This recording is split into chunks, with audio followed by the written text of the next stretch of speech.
Text A for yes, text B for no to 622-639, or go to our blog at .msnbc.com. I'll bring you the results later in the show. Joining me now is Senator Bernie Sanders of Vermont. Senator, let's get right down to brass tacks and knuckles. Do you think anything good came from today's hearing with all of this fawning celebratory rhetoric that emerged from the Republicans on that committee?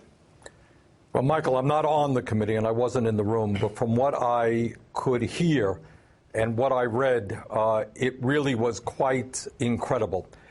You have Wall Street, which through their greed, their recklessness, and their illegal behavior caused this horrendous recession, leading to mass unemployment, people losing their homes, losing their life savings. We just have a recent report from the Feds.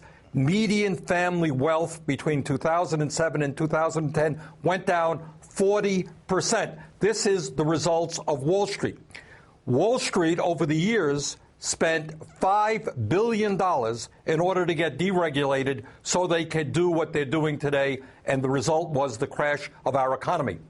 And to exalt and to praise and to honor the head of the largest financial institution when it comes to Capitol Hill is beyond my comprehension. Yeah, well, it's beyond the comprehension of many people who thought that somehow financial regulation had at least been at the center of the kind of rhetoric of the Senate to be able to at least protect the American people. Do you think, in light of this, that we could actually end up having even less financial regulation than we do now? Well, look, I think the real story is and everybody should understand this, this is not a question of Congress regulating Wall Street.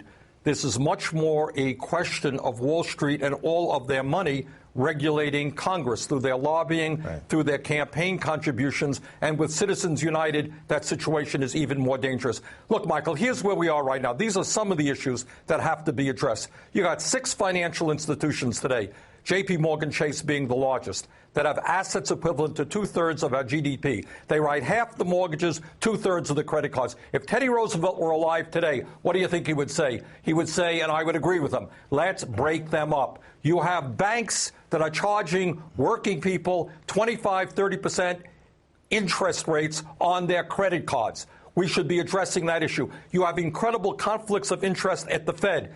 Jamie Dimon, the head of the largest financial institution in this country, sits on the New York Fed, and during the financial crisis, his bank received over $300 billion in low-interest loans. Do you think there's a conflict of interest there? Do you think we should deal with that? So the issue now is, does Congress have the guts to stand up to the most powerful entity in the world, which is Wall Street and their money? Well, it's a question that is not inconsequential. Let's take a listen here. Mitt Romney spoke at a business roundtable in Washington today.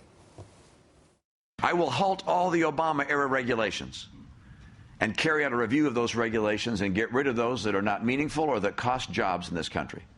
We've got too much regulatory burden. I don't know, Bernie Sanders. Senator, that scares me. How dangerous is this position? It is once again almost beyond belief.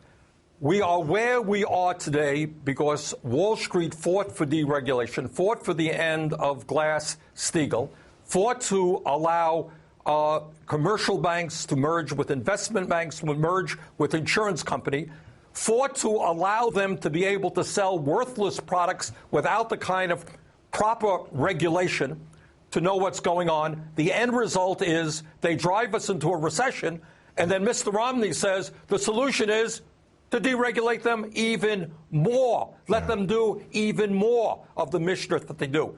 The bottom line here is that what we need is a Wall Street and financial institutions that cease being the largest gambling casino in the world and start investing in the productive economy in America and start helping us to create the jobs we desperately need. All right, Senator, thank you so very much as usual. Senator Bernie Sanders.